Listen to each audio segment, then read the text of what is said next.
الشيطان الرجيم بسم الله الرحمن الرحيم رب اشرح لي صدري ويسر لي امری واحلل عقدۃ من لسانی یفقهوا قولی۔ محترم خواتین، السلام علیکم ورحمۃ اللہ وبرکاتہ۔ آج سورہ طٰہٰ سورت نمبر 20 کا خلاصہ پیش خدمت ہے۔ سورہ طٰہٰ مکی سورت ہے۔ اس میں کل 135 آیتیں ہیں۔ اس صورت میں اللہ رب العالمین نے 2-3 اہم باتوں کا ذکر فرمایا ہے۔ ان میں سب سے پہلے موسیٰ علیہ السلام کا واقعہ تفصیل کے ساتھ بیان کیا گیا ہے اور نبی صلی اللہ علیہ وسلم کی رسالت کا ذکر ہے۔ اے نبی صلی اللہ علیہ وسلم، آپ کو جو رسالت دی گئی ہے وہ اعلان کر کے نہیں دیے۔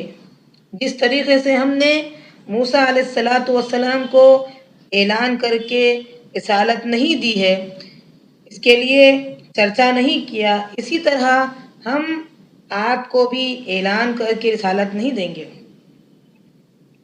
پھر کہا جا رہا ہے، اے کفار مکہ، تمہاری حالت تو ویسی ہے جیسے کہ موسیٰ کے ساتھ لڑنے والوں کی تھی۔ اس کے بعد نبی صلی اللہ علیہ وسلم کو تسلی دی جا رہی ہے اور کفار مکہ کو کہا جا رہا ہے کہ تم کو ابلیس نے بھٹکا دیا جیسے کہ تمہارے باپ آدم علیہ السلام کو بھٹکایا تھا۔ طٰہٰ کا معنی اللہ کو معلوم ہے۔ اللہ فرماتا ہے، ہم نے آپ پر قرآن اتارا، یہ اللہ کی طرف سے نازل کردہ ہے، آپ مشقت میں مت پڑھیے۔ موسیٰ علیہ السلام نے کہا تھا، اس بات کی دعوت دی کہ اللہ کے علاوہ کوئی معبود نہیں ہے، آپ کی دعوت بھی تو ایسے ہی ہے۔ نبی صلی اللہ علیہ وسلم، آپ کی دعوت اور موسیٰ کی دعوت ایک ہی ہے۔ آپ نے وہی دعوت دی جو موسیٰ نے دی کہ اللہ ایک ہے اور قیامت آنے والی ہے۔ اس کے بعد اللہ تعالیٰ نے موسیٰ علیہ السلام سے کلام کیا۔ اللہ نے کہا، اے موسیٰ، تمہارے دائیں ہاتھ میں کیا ہے؟ موسیٰ علیہ السلام نے جواب دیا، میرے ہاتھ میں لاٹھی ہے۔ جواب یہاں ختم تھا، لیکن موسیٰ علیہ السلام نے اللہ سے بات کرنے کا موقع جو ملا ہے اس پر تھوڑا جواب کو لمبا کیا۔ کہا کہ میں اس پر ٹیک لگاتا ہوں اور اسی سے اپنی بکریوں کے لیے پتے جھاڑتا ہوں اور دوسرے بھی کام لیتا ہوں۔ اس سے پتہ چلا کہ کبھی کبھی لمبا جواب بھی دیا جا سکتا ہے۔ موسیٰ علیہ السلام کا لمبا واقعہ یہ ہے کہ اللہ نے کہا، جاؤ فرعون کے پاس، وہ سرکش ہو گیا ہے۔ فرعون مصر کے بادشاہ کا لقب تھا۔ موسیٰ علیہ السلام کے دور کے جو فرعون ہے اس کا نام رامسیس تھا۔ اللہ نے کہا، نرمی سے بات کرنا۔ ایک داعی کو چاہیے کہ نرمی سے بات کرے، اور جیسے کہ موسیٰ علیہ السلام نے دعا پڑھی، داعی کو چاہیے کہ دعا پڑھے موسیٰ علیہ السلام کی طرح۔ موسیٰ علیہ السلام نے دعا پڑھی، رب اشرح لی صدری، اے اللہ میرے سینے کو کھول دے، ویسر لی امری، میرے معاملے کو آسان فرما دے، واحلل عقدۃ من لسانی، میری زبان کی لکونت کو دور کر دے، یفقہوا قولی، میری بات آسانی سے سمجھنے والے بن جائے۔ پھر موسیٰ علیہ السلام نے کہا، اے اللہ ہارون کو میرا وزیر بنا دے تاکہ وہ میرے معاملے کو آسان کر دے، کیونکہ ہارون علیہ السلام کافی فصیح اللسان تھے، اچھی زبان کے مالک تھے، ہر ایک کو ان کی زبان، ان کی بات اچھی طرح سمجھ میں آ جاتی تھی۔ موسیٰ علیہ السلام کو یہ بھی ڈر تھا کہ انہوں نے فرعون کے ایک آدمی کو قتل کیا تھا، اسی لیے اللہ نے کہا، ٹھیک ہے، جو تم نے مانگا ہم نے تم کو دے دیا۔ اب موسیٰ علیہ السلام کو اللہ نے کہا، ہم نے تمہیں اور دوسرے بھی انعامات دیے ہیں۔ اللہ نے بتایا، بچپن کا واقعہ بیان کیا جا رہا ہے کہ اس وقت فرعون نے حکم دے دیا تھا کہ بچوں کو قتل کر دیا جائے۔ موسیٰ علیہ السلام کی ماں پر ہم نے الہام کیا، اگر ڈر ہو تو اس بچے کو صندوق میں بند کر دو اور سمندر میں ڈال دو۔ ان کا دشمن اور میرا دشمن یعنی فرعون اسے لے لے گا اور یہ بچہ تمہیں واپس مل جائے گا۔ ایسا ہی ہوا۔ ان کی بہن جا رہی تھی، ساتھ ساتھ چل رہی تھی سمندر کے کنارے پر۔ سنتوخ کہاں جا رہا ہے وہ دیکھتے چل رہی تھی، یہ بچہ کہاں جا رہا ہے۔ فرعون کے گھر تک صندوق پہنچا، اس فرعون نے نکال لیا۔ اب وہ کسی کا دودھ نہیں پی رہے تھے۔ جو بہن ان کے ساتھ چل رہی تھی اس نے کہا، ہاں ایک عورت ہے، ہو سکتا ہے کہ یہ بچہ اس کا دودھ پی لے۔ لوگوں نے کہا، ٹھیک ہے، بلا کر لاؤ۔ موسیٰ علیہ السلام کی ماں کو بلایا گیا فرعون کے دربار میں۔ دیکھیے اللہ نے کیسے انتظام کرتا ہے کہ وہی دشمن اور دشمن کے گھر میں پرورش اللہ نے کروائی، اللہ ہی نے انہی کے ہاتھوں کی حکومت کو ختم بھی کروائی۔ اللہ نے وہاں پرورش کروائی۔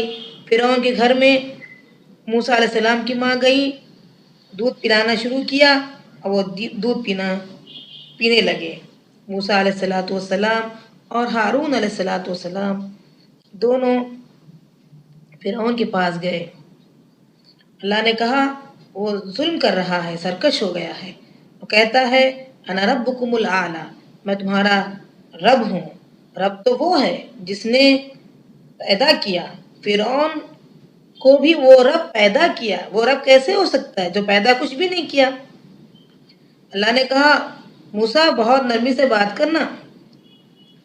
اس طریقے سے داعی کو چاہیے کہ جب دعوت دین کا کام کرے تو بہت نرمی کے ساتھ بات کرے تاکہ لوگ ان کی طرف آئیں۔ اگر داعی سختی سے بات کرے تو لوگ ان کی طرف نہ آئیں گے۔ اب یہ دونوں گئے، پہنچے دربار میں۔ فرعون نے پوچھا تمہارا رب کون ہے؟ موسیٰ نے جواب دیا میرا رب تو وہ ہے جس نے ہر چیز کو پیدا کیا، پھر اس کو سیدھا راستہ دکھایا۔ فرعون نے کہا بتاؤ پچھلے جو لوگ گزر گئے ہیں ان کا کیا ہوگا؟ موسیٰ علیہ السلام نے کہا ان کے ساتھ کیا کرے گا؟ وہ میرے رب کے پاس کتاب موجود ہے، اس میں وہ چیز لکھی بھی ہے۔ پھر آگے اللہ کی نشانی بیان کی جا رہی ہے۔ اللہ وہ ہے جو آسمان سے بارش اتارتا ہے اور اللہ وہ ہے جو زمین سے اگاتا ہے۔ اور اللہ نے کہا ہم ہی نے تم کو اسی زمین سے پیدا کیا، اسی میں تم کو لوٹائیں گے اور دوبارہ تم مٹی سے نکالے جاؤ گے۔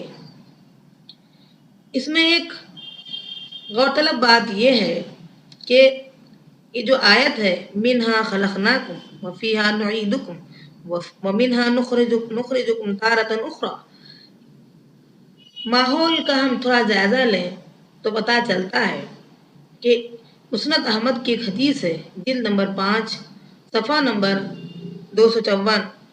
ام کلثوم رضی اللہ عنہا جب ان کا انتقال ہوا تو یہی آیت پڑھ کر نبی صلی اللہ علیہ وسلم نے انہیں مٹی ڈالی، حالانکہ اس کی سند نہیں ہے۔ حدیث کے اندر 3 راوی غلط ہیں، ضعیف ہیں، جیسے عبید اللہ اور علی بن یزید اور قاسم۔ اس لیے حدیث کی سند ضعیف ہے، اس پر عمل نہیں کیا جا سکتا ہے۔ اس کے مقابلے میں یہ حدیث صحیح ہے۔ ابن ماجہ کتاب نمبر 6 باب نمبر 44 حدیث نمبر 1565۔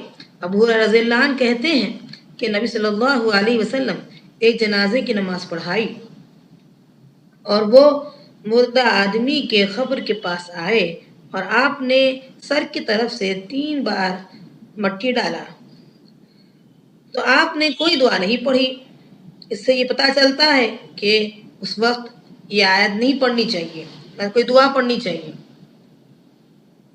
آگے تذکرہ ہو رہا ہے فرعون نے موسیٰ علیہ السلام کو مذاق اڑایا اور کہا اچھا تم ہمارے پاس آ رہے ہو کہ ہماری زمین سے ہمیں نکال دو اپنی جادوگری کے ذریعے سے؟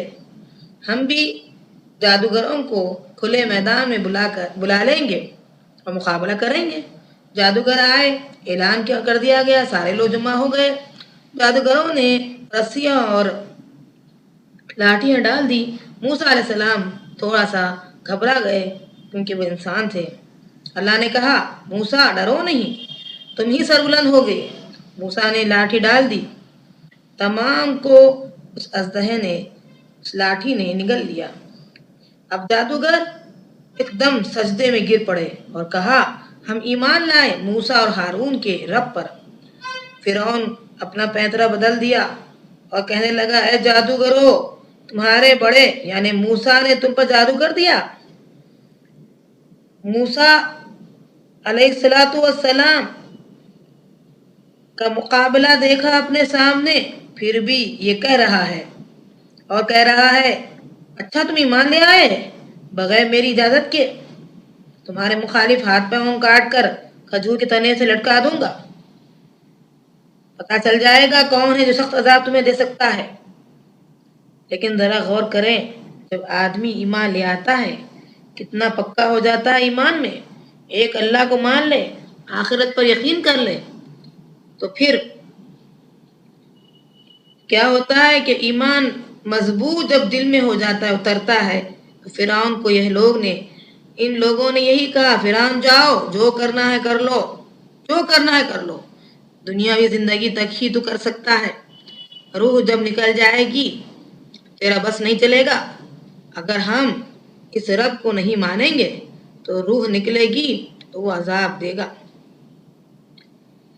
اسی لیے ہم ایمان لا لیتے ہیں۔ آج بھی ہم دیکھتے ہیں جب لوگ ایمان لاتے ہیں تو انہیں ستایا جاتا ہے، دہشت گرد کہا جاتا ہے، صرف اسی لیے کہ انہوں نے ایک اللہ کو مانا ہے۔ سورہ اعراف سورۃ نمبر 7 میں کہا گیا کہ فرعون نے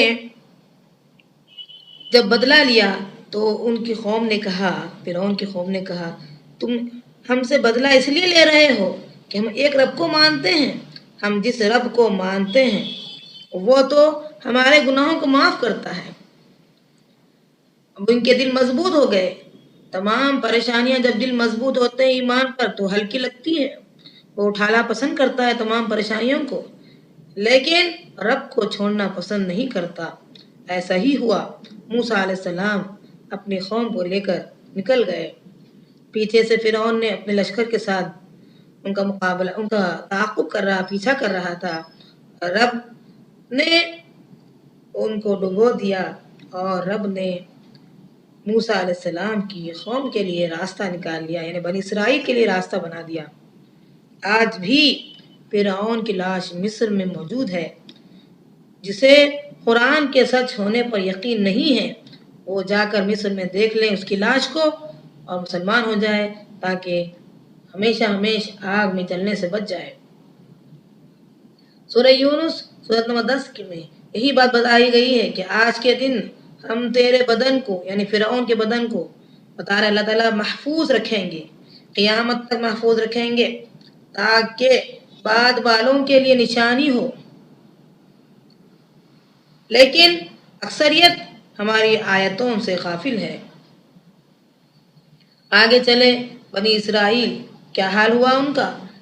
ہوا یہ کہ جب موسیٰ علیہ السلام کوہ طور پر گئے تو ادھر بنی اسرائیل کا ایک آدمی جس کا نام سامری تھا، اس نے بچڑے کی عبادت یعنی گائے کی پوجا سکھا دی۔